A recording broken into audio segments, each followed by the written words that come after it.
মাধ্যমিক 2026 পরীক্ষার্থীদের জন্য নিয়ে চলে এলাম বাংলা বিষয়ে নাটকের একটি পূর্ণাঙ্গ সাজেশান। তোমরা জানো তোমাদের বাংলা বিষয়ে পাঠ্য বইয়ে একটি মাত্র নাটক রয়েছে, সেটা হচ্ছে সিরাজউদ্দৌলা। এই সিরাজউদ্দৌলার নাটক থেকে বলে দেব এমন 6টি প্রশ্ন, যে প্রশ্নগুলো যদি তোমার পড়া থাকে তাহলে বাংলা পরীক্ষাতে নাটক অংশ থেকে প্রশ্ন তোমার কমন থাকবে। কাজেই প্রথম থেকে সম্পূর্ণ সাজেশানটি দেখে নাও। তোমরা জানো নাটক থেকে 4 মার্কের বড় প্রশ্ন আসে, পরীক্ষাতে 2টি প্রশ্ন আসবে, যার মধ্যে থেকে তোমাদেরকে একটি প্রশ্নের উত্তর লিখতে হবে।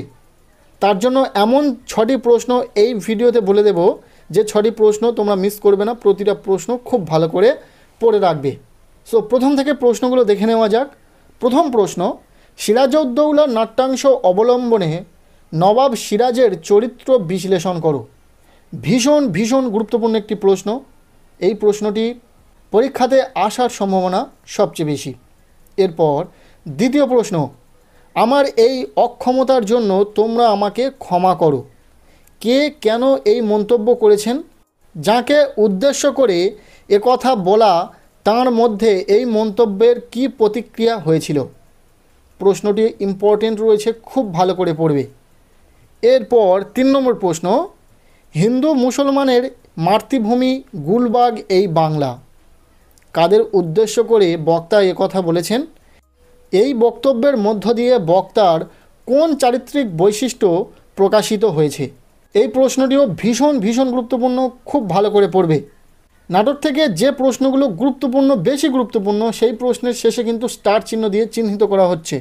কাজেই যারা প্রশ্নগুলো পড়বে অবশ্যই প্রশ্নের শেষে স্টার চিহ্ন দিয়ে থাকা যে প্রশ্নগুলো, সেই প্রশ্নগুলোকে গুরুত্ব দিয়ে পড়বে। চলো বাকি প্রশ্নগুলো দেখে নাও। 4 নম্বর প্রশ্ন, বাংলার এই দুর্দিনে আমাকে ত্যাগ করবেন না। বাংলার কেমন দুর্দিন ঘনিয়ে এসেছিল? এই আবেদনের মধ্য দিয়ে বক্তার কোন মনোভাব প্রকাশিত হয়েছে?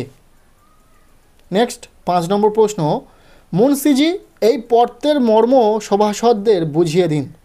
কে কাকে পত্র লিখেছিলেন? এই পত্রে কি লেখা ছিল? এই প্রশ্নটিও অত্যন্ত গুরুত্বপূর্ণ, খুব ভালো করে পড়বে। এরপর 6 নম্বর প্রশ্ন, আজ বিচারের দিন নয়, সৌহার্দ্য স্থাপনের দিন। কে কার উদ্দেশ্যে এমন মন্তব্য করেছেন? বক্তার এমন উক্তির কারণ কি? এই 6টি প্রশ্ন তোমরা সিরাজউদ্দৌলা নাট্যাংশ থেকে খুব ভালো করে পড়ে রাখো। আরও একটি এক্সট্রা প্রশ্ন বলে দিচ্ছি, সেটা হচ্ছে, কিন্তু ভদ্রতার অযোগ্য তোমরা, কাকে উদ্দেশ্য করে কথাটি বলা হয়েছে? কথা বলার কারণ কি? বাংলা পরীক্ষাতে ভালো রেজাল্ট করতে চাইলে নাটক হোক, গল্প হোক, কবিতা হোক, প্রতিটি বিষয়ে তোমার কিন্তু প্রতিটা প্রশ্ন খুব ভালো করে পড়ে রাখা প্রয়োজন, যে প্রশ্নগুলো বিশেষ করে গুরুত্বপূর্ণ প্রশ্ন।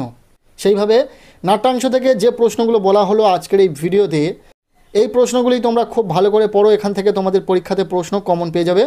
আজকের এই ভিডিওটি এতটুকুই। কেমন লাগলো ভিডিওটি কমেন্টে জানিও। ভিডিওটি ভালো লেগে থাকলে লাইক করে দাও। আমাদের এই চ্যানেলে নতুন হলে চ্যানেলটিকে সাবস্ক্রাইব করে রাখো। আর পারলে ভিডিওটি বন্ধুদের সাথে প্রচুর শেয়ার করে দাও।